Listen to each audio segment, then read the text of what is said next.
A precious human rebirth is gained this once. Do not let it slip through your fingers. I urge you, use it meaningfully. Apply it to the spiritual path.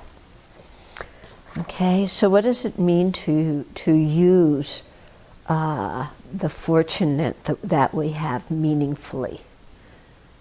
Okay, this is something that's quite important. So it's not just enough to know the qualities of a precious human life and say, yippee, I have one. But to say, well, well, so what? Well, what can I do with it? What's the meaning and purpose of this? Because it's only by knowing that we'll really appreciate having one. If our worldview doesn't correspond to the meaning and purpose of a precious human life, then we won't be interested in using it, and we won't even care that we have one. Okay, so from a Buddhist viewpoint, the purpose of our life is to do something meaningful on a spiritual level. Okay, so they talk about the ultimate goals or definitive goals, and then the temporal goals. Yeah. So for temporal goals, those would be the ones we experience within samsara. So by having a precious human life, we can attain a good rebirth in the future. Okay. Now, as I was saying yesterday, some people, they don't think much about rebirth, or they don't believe in it, or they say, yeah, rebirth exists, but then the appearance of this life is so strong that they kind of forget about it. Yeah. So you really have to have some kind of deep conviction in your heart about rebirth for the condition, for the point that part of the meaning of your life is to prepare for a future good rebirth to make sense to you. Yeah. Okay. Otherwise, well, so what? Okay. But when you have some idea of what samsara is, and how easy it is to have a lower rebirth, because we have created so much negativity that we haven't purified yet. And we don't know what kind of mental state we're going to be in when we die. We could be in any mental state that makes any karma ripen. Okay? So, and then that brings about the possibility of having an unfortunate rebirth. And when you think about, what having an unfortunate rebirth means versus having a fortunate rebirth, then you really want to have a fortunate one. Not only because the unfortunate ones are filled with pain, so it isn't just to avoid pain, okay? Although our initial motivation may be, I just want to avoid the pain of a lower rebirth, so I want a good rebirth for that reason. But if we have a very, very long-term view of our spiritual practice, then we also want a good rebirth so that we can continue practicing the Dharma. Because we realize that it's going to take a few, like many, good rebirths in order to attain a full awakening, okay? So on a temporal level, we want a good rebirth. Yeah. On a definitive or ultimate level, we want something that is going to eliminate this cycle of existence for ourselves at least, and for everybody else as well, at the best. And so there come the two goals of seeking liberation, in other words, to become an arhat, somebody who's liberated from samsara because they've eliminated the afflictive obscurations, or to attain full awakening, that is Buddhahood. And the Buddha is somebody who has eliminated not only the afflictive obscurations, but also the cognitive obscurations that prevent knowing all phenomena. Okay, got it? Yeah, because this came up in the car discussion one time. So, yeah, so, yeah, got it? So, okay, so, we have to, have some feeling like, well, what's the disadvantage of being born in cyclic existence? Because again, if we don't have any feeling for that, then we don't care about getting out of it. And if we don't have any feeling for, other sentient beings being caught in cyclic existence, again, we won't care whether we become a Buddha or not in order to help them get out of it, because we just don't care about that kind of stuff. So when you look at this topic of the meaning of a precious human life, you see that to understand it really well, you have to understand all sorts of other Lam Rim topics. Okay? So even though they call it the gradual path, as if you master this one, then you master that one, you master the other one, actually, in fact, you have to have some knowledge about each and every one in order even for the beginning steps to make some sense to you. Okay?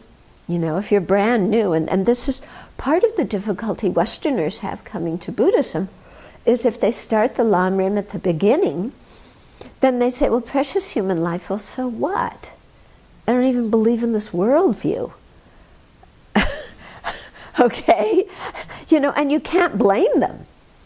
Yeah? So that's why you have to really have a whole general understanding and see how all the different topics, no matter where they come in the Lam Rim, relate to each other. Okay?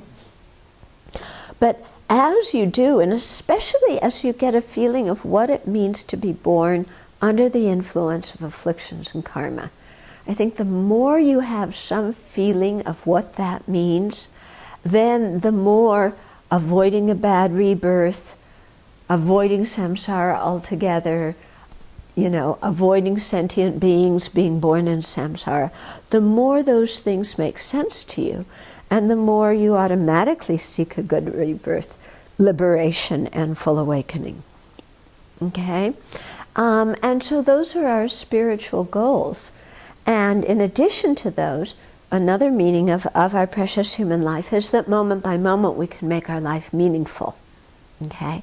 So when we really think of that, it lets us see that we can live a very vibrant life, moment by moment, having a sense of purpose and meaning and interest and vitality in each moment of the day. Okay? Because we can practice the thought training practices. We can transform our mind by checking our motivation every single moment of the day. Yeah? And that becomes, again, something that you really seek, that sounds exciting to you, when you realize how much of, our ordinary life is just drudgery, and it's like, okay, wake up, do the same thing I did yesterday and the same thing I've done for the last 30 years.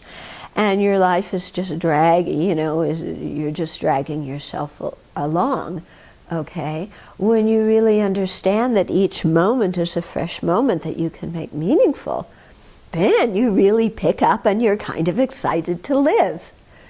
Yeah? So I think, when we really understand the precious human life very well, then we never get depressed. Okay? Because and we never get bored either.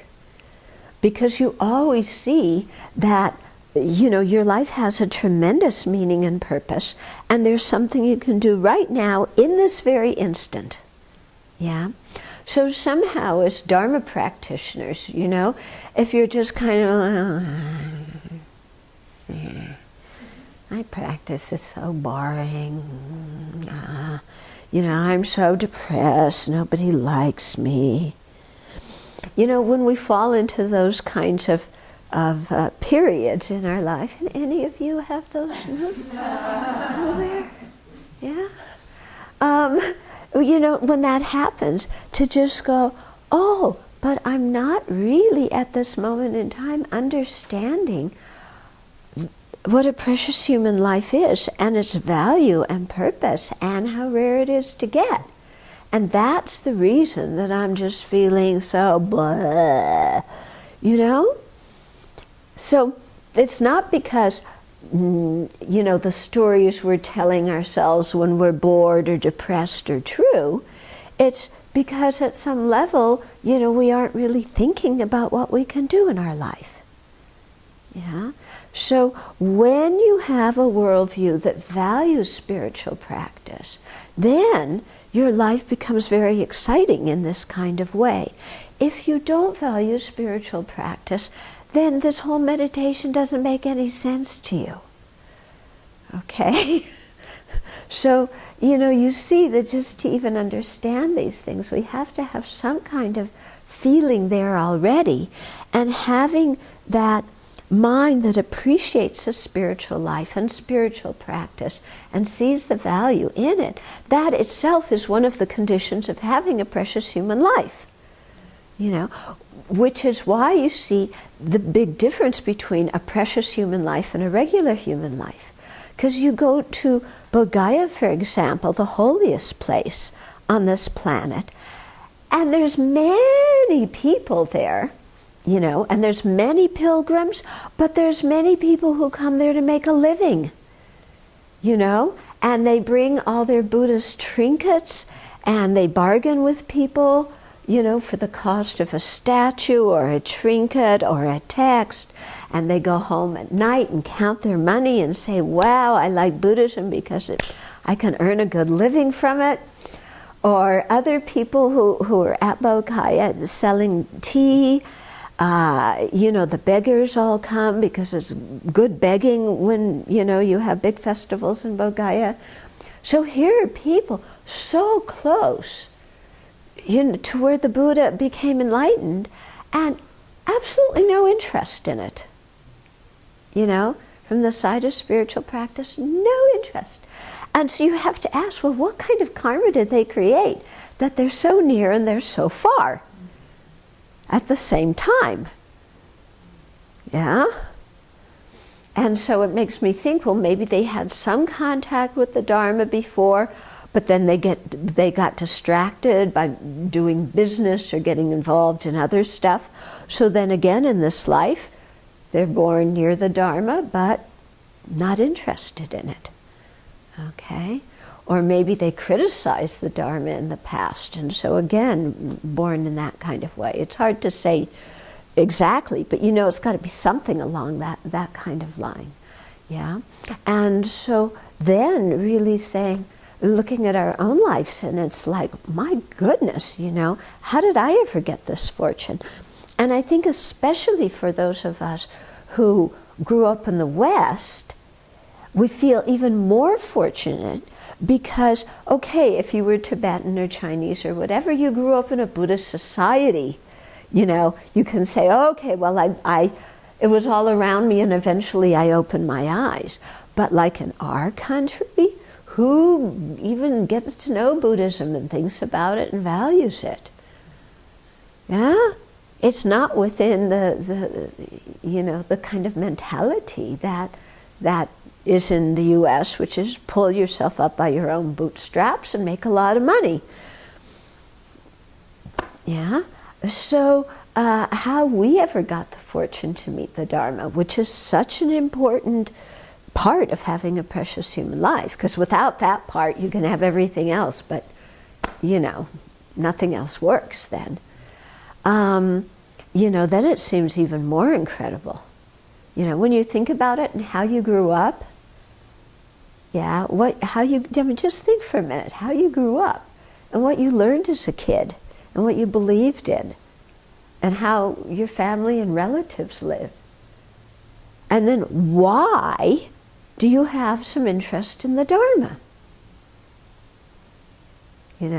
Isn't that a miracle? Considering everything that you've been surrounded with your whole life, yeah, that you had some interest in the Dharma and you really see some value in seeking a good rebirth and liberation and enlightenment. I mean, that's really miraculous in our culture. Yeah, because it's not like we grew up in a Buddhist country where you kind of pick things up because you see your grandma going to temple and stuff like that. No, we came completely out of nowhere. Yeah, we grew up in the land of heathens. Yeah.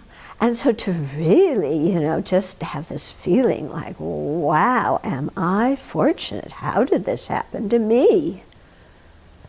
And then when you go through your life feeling that sense of great fortune, then your life is really alive.